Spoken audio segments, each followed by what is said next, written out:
Olá pessoal, a paz do Senhor, tudo bom com vocês?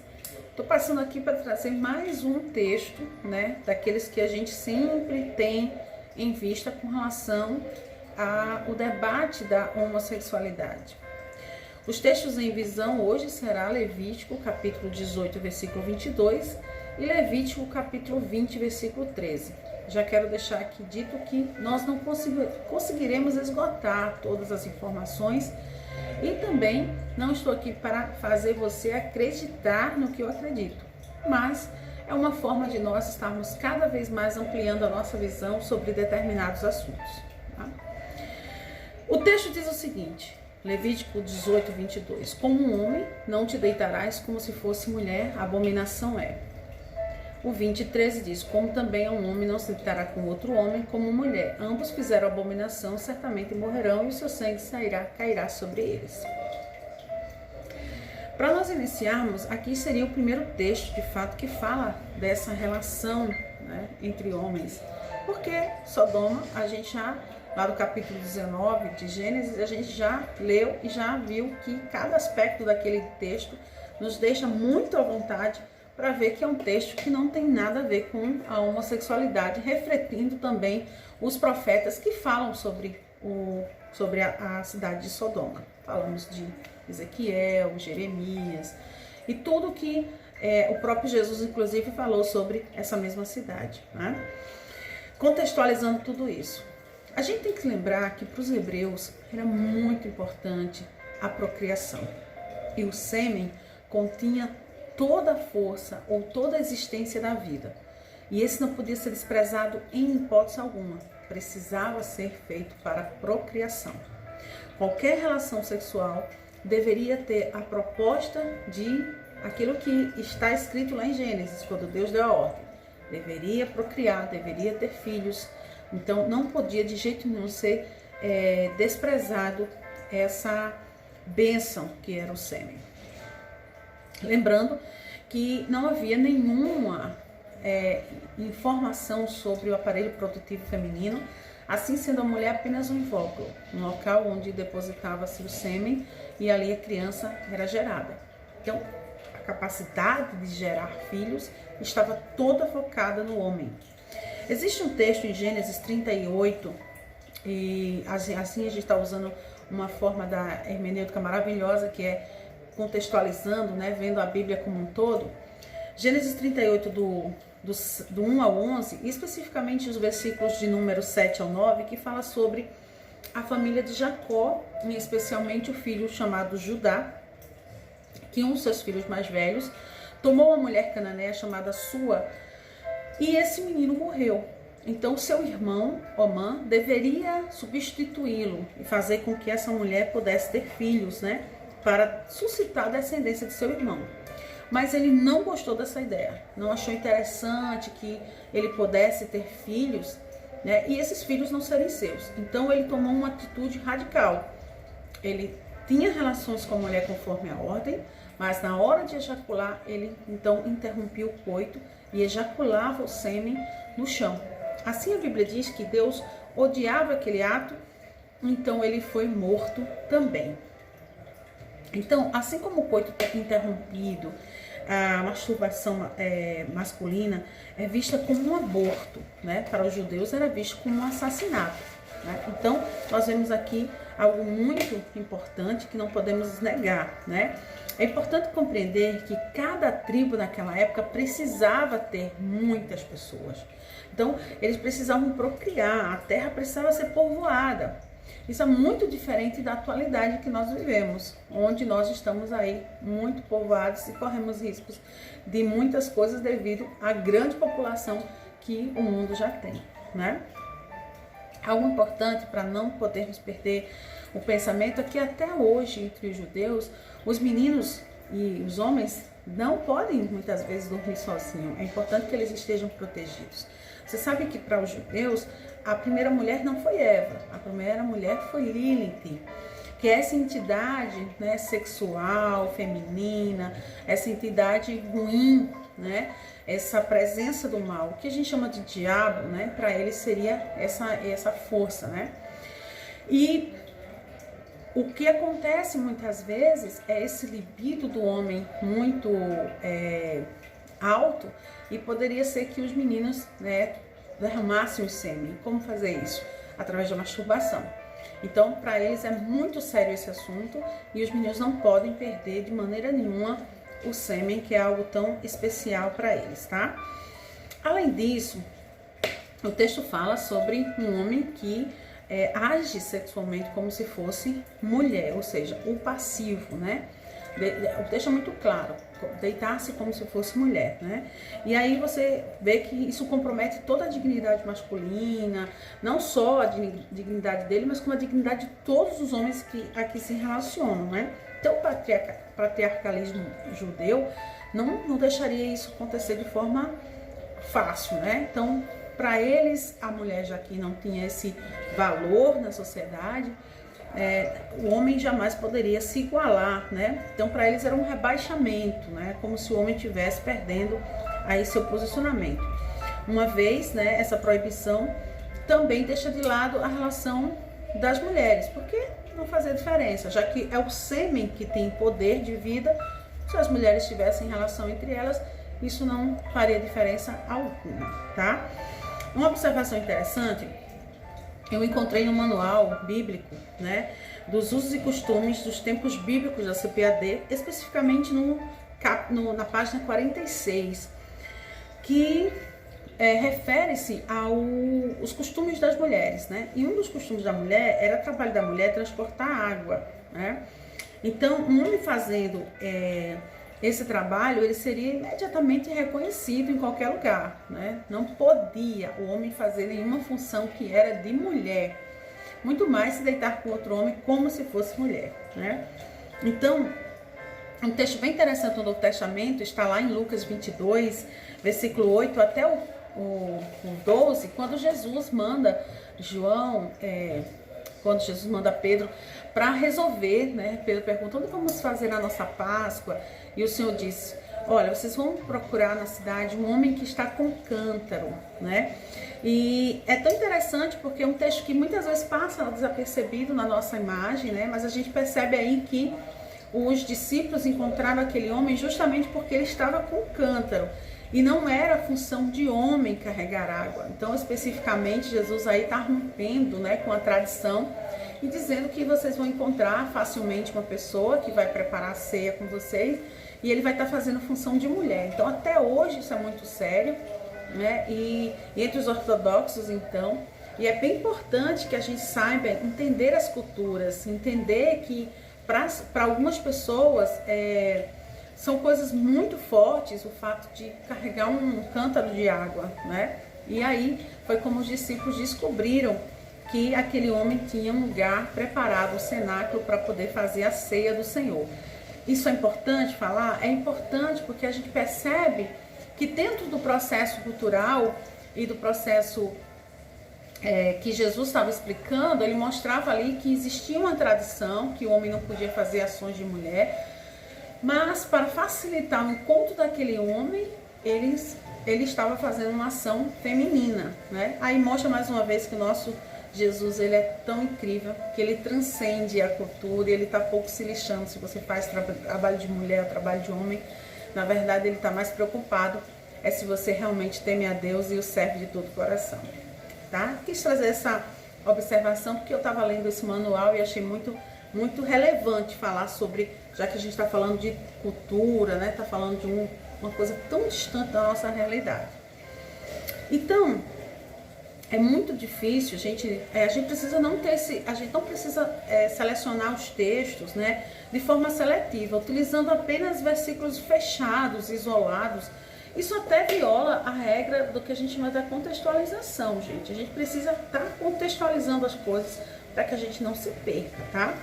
Nos textos em questão, o descumprimento da lei da exegese, em sua maioria pelos cristãos tradicionais, é muito comum, né? Porque eles simplesmente não estão nem aí para os outros textos que vêm em sequência, ou acima ou abaixo. Se você verificar, vem falando sobre relações sexuais, chega um momento que fala de idolatria e então fala sobre os homens, né? A relação de dois homens. Isso mostrando que está lá em 2 Reis, em 1 Reis, falando sobre a questão dos prostitutos cultuais que existiam.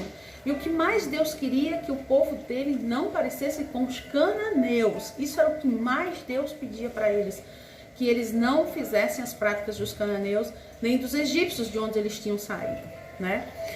E aí a gente viola quando a gente não contextualiza o texto, porque se é proibido a relação homogenital, é também proibido o que está em 7:23 de Levítico, que proíbe comer gordura. Gente, hoje o que mais nós comemos num churrasco são maminhas, carnes gordurosas, e a própria escritura, o próprio livro faz uma proibição grande sobre a comida de gordura, né? Nós também teríamos que paralisar a questão dos mariscos, né? A questão de alguns peixes que a gente come, né? O capítulo 11 e 12 também de Levítico fala sobre isso, as barbatanas, tudo que tem barbatana e tem escama, né? Seria proibido, que não possui, no caso, barbatana e nem escama seria proibido. Então, adeus, nosso querido camarão. Nós somos até potiguares, né? Gostamos de comer camarão. Nossa cidade aqui em Natal, Rio Grande do Norte, é uma das cidades que mais tem viveiros de camarão também. E a gente se delicia muito com esse marisco maravilhoso, né? Outra coisa interessante que a gente descontextualiza do texto também é a questão das roupas, né? O próprio texto 19 de Levítico fala que não pode misturar roupa, e isso eu tô aqui com duas misturas de roupa, né? De tecido. Não pode criar animal diferente no mesmo lugar. Já imaginou? Você tem um gato e um cachorro, não poderia fazer isso. Então todos nós estaríamos também cometendo abominações, né, pecados diante do Senhor. Comer bacon, gente, você já sabe disso, não poderia comer bacon. 11 e 7 de Levítico, fazer a barba não poderia. 19:27, fazer tatuagens. 19:28, cortar cabelo, né? Não comer uma fruta que ela tivesse uma árvore de menos de 3 anos. E aí você teria que plantar e calcular se aquela árvore tem mais de 3 anos para que você não pudesse comer. Eu estou dizendo algumas coisas assim para a gente poder ter uma noção, não ser tão radical e fazer uma leitura contextualizada. Porque se é proibido para os homens se relacionar, também é proibido comer o caranguejo, comer o camarão, né? Então, se é proibido os dois homens ter relação, também está no mesmo nível de proibição de criar cachorro e gato ao mesmo tempo. Então a gente precisa ter um cuidado, porque a gente está selecionando o texto para prejudicar a vida do outro. Mas a gente, quando tem a ver com a gente dá um jeito de se desculpar e dá tudo certo, tá tudo bem, né? Então, é muito fácil definir dogmas, é muito fácil colocar peso sobre as pessoas, pegar um texto isolado, né? Tá aí uma importância muito grande a gente fazer a leitura bíblica com contextualização e com a prática da hermenêutica, tá, pessoal? Então, é necessário esse olhar linguístico, antropológico, é necessário sociocultural, é necessário a gente ver textos e contextos. Por isso que eu trouxe aquele livro lá da C.P.A. falando sobre essa história que eu achei muito interessante, né? Que os apóstolos só encontraram a casa, o cenáculo, para Jesus fazer a sua última ceia, porque o homem estava culturalmente fora dos padrões. Ele estava carregando um cântaro. E homens não carregavam cântaros. Quem carregava cântaro era a mulher, né? E aí, outro ponto de análise, né, que a gente precisa ver em Levítico, é que Levítico é um livro, né, de leis, é um sistema religioso para os hebreus que estavam saindo da terra, né, do Egito, e eles precisavam cumprir aquele regimento que era leis religiosas, civis e morais, né? Então, essas leis, elas estavam assim, no caso, com um único propósito, fazer com que os judeus não praticassem nem o que os egípcios faziam, nem muito menos o que os cananeus faziam, tá? Isso não quer dizer, gente, que está fora de vigor, que eu estou pegando o livro de Levítico, amassando e jogando fora. Isso quer dizer que Levítico, por exemplo, Levítico 19, versículo 18, Jesus retifica o amor ao próximo. né? Então, a gente precisa entender que Jesus citou muito o Antigo Testamento e que o Antigo Testamento é fundamental para a nossa base espiritual. Mas a gente precisa entender o que é que realmente retifica, né? Porque também não vai ficar uma coisa válida para um e outra coisa válida para outro. Assim a gente está fazendo o quê? Isolando versículos, fazendo contextualizações específicas para mim e o outro a gente está jogando a situação complicada para o outro e a gente está se livrando, né? Então Jesus lá em 19, Levítico lá em 19, 18 diz assim: amai ao próximo, né, como a ti mesmo. E Jesus retifica esse assunto lá em Mateus 22, 34, 40, ele dá a importância, né, de nós amarmos o próximo. E aí fica uma coisa muito importante, identificar o que é universal e identificar o que é particular. Esse texto de amar o próximo, ele é universal. O que seria particular? Particular para aquela nação, para aquele momento específico da vida dos judeus, a lei que estava sendo dita especificamente por causa da idolatria. Geralmente os prostitutos cultuais eram passivos e eles faziam esse ato, eles tinham as relações sexuais através do processo de idolatria, de culto aos seus deuses, tá? Em 51, gente, depois de Cristo, Tiago e Pedro fizeram o primeiro concílio em Jerusalém e eles estavam ali reunidos, né, para conseguir fazer com que os cristãos agora, tanto os judeus convertidos como os gentios convertidos, né, pudessem vivenciar uma nova aliança no sangue de Jesus. E houve realmente muita confusão, porque o que se queria era que as pessoas que estavam vindo para Jesus, os gentis que vieram para Jesus, eles cumprissem a lei de Moisés e praticamente fossem circuncidados, vivessem conforme a lei de Moisés. Ou seja, não era uma nova aliança no sangue, e sim uma reconfiguração do culto cristão, ou do culto hebreu. No caso da lei, né, eles estavam apenas cumprindo a lei. Então, como é importante a gente entender por que existiu esse concílio e a importância do que Gálatas fala sobre a gente estar livre em Cristo e sobre a presença da graça, para que a gente possa entender esse contexto histórico, mas também esse contexto espiritual. A palavra diz lá em Tiago, ou lá em Atos Apóstolos 15, 19 a 21, que foi definido o seguinte no concílio. Uns diziam, não, eles têm que circuncidar, eles têm que cumprir a lei. E aí Tiago disse, né, como o pai da igreja ali em Jerusalém, definiu o seguinte, que todos os que tinham aceitado Jesus, bastava que eles, ou seja, retificou que eles deveriam não praticar a idolatria, né, e que eles deveriam não comer do sangue sufocado e se livrar da prostituição. Isso é universal, isso é doutrina, isso não é dogma, né? Então, o que seria doutrina, né? Nesse momento ficou muito claro, prostituição é pecado, sangue sufocado, né? Aquela galinha cabidela que todo mundo gosta, né? A Bíblia está falando aqui no Novo Testamento, retificando o assunto, que não é interessante, que é pecado, e falando também sobre, na verdade falar pecado, eu acho que é uma proibição, né? Uma proibição cultural, mas também uma proibição espiritual, se preservar do sangue, se preservar da idolatria, porque a idolatria foi a causa de Israel sempre passar pelas situações mais difíceis de sua história. Então, isso é universal, tá? E aí é interessante a gente definir que o Levítico, e especificamente o capítulo 19, abordam 3 assuntos específicos. Relações sexuais entre parentes, né? Que vai do 6 ao 18. Relações sexuais consideradas impuras, que vai do 19 ao 20. E relações sexuais ligadas à idolatria, que vai do 21 ao 23, tá? Então, a proibição de Levítico possui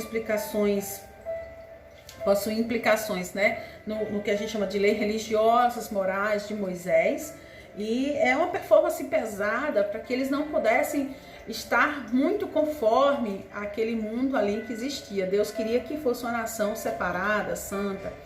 Então, a gente precisa entender que essa proibição está referendada eles não serem como as nações que eram. E isso está muito distante da homoafetividade atual que vivemos, né? Nós não nos relacionamos por idolatria e a nossa relação é pautada no amor, né? Na vida a dois, não na prostituição, não na vida levada de qualquer maneira, mas em um casamento sólido, com criação de família, que está completamente distante dessa ideia, né, pagã e religiosa do ato homogenital. Outra coisa importante é lembrar que as mulheres não eram citadas, justamente por falta de vê-las como essa influência até sentimental, né, de relação. Não sei nem se via a mulher como alguém também sentia prazer, né? Os irmãos sabem que eu tenho por certo a Bíblia como um texto todo inclusivo, mas eu acho interessante que a gente fale esses versículos, já que são muito enviados em nossa direção, para que a gente aprenda um pouquinho e entenda que o nosso Jesus nunca fez acepção de pessoas, nem nunca nos vê como alguém que está distante do seu amor e de sua misericórdia e de sua graça. Jesus é o centro de toda a hermenêutica bíblica. E o nosso Senhor Jesus Cristo nunca, em hipótese alguma, teve preconceito com relação à homoafetividade. Então, que Deus abençoe vocês e que, em nome de Jesus, aqueles que não gostam, que acham que eu sou do demônio ou coisa parecida, que o Senhor possa estar abençoando vocês também e que eu espero que vocês compreendam. Essa é a nossa função, levar a liberdade do Espírito a todos aqueles que querem. Certa vez Jesus disse que quem quiser entender, que entenda, e quem não quiser entender, que não entenda. Mas essa é a verdade do reino. Que Deus possa libertar os nossos corações preconceituosos e que Deus possa habitar com total esclarecimento, para que nós não possamos achar que somos melhores do que ninguém, achando que porque somos heteronormativos vamos para o céu. Ninguém vai para o céu por outra razão, a não ser pela cruz, porque nós entendemos o que está em Efésios 2, que diz: pela graça sois salvos, por meio da fé. E isso não vem de vós, é dom de Deus. E isso não vem das vossas obras, para que ninguém se glorie. Portanto, eu peço a você, meu irmão, minha irmã, que se livre da prostituição, mantenha um casamento com a bênção de Deus, debaixo da ordem humana, e também que o Senhor possa estar te dando, te livrando das múltiplas relações. Isso não é só para o homoafetivo, mas isso também é para o heteronormativo. Assim, todo ser humano, sem títulos, é visto por Deus como sua criação amada. Deus abençoe.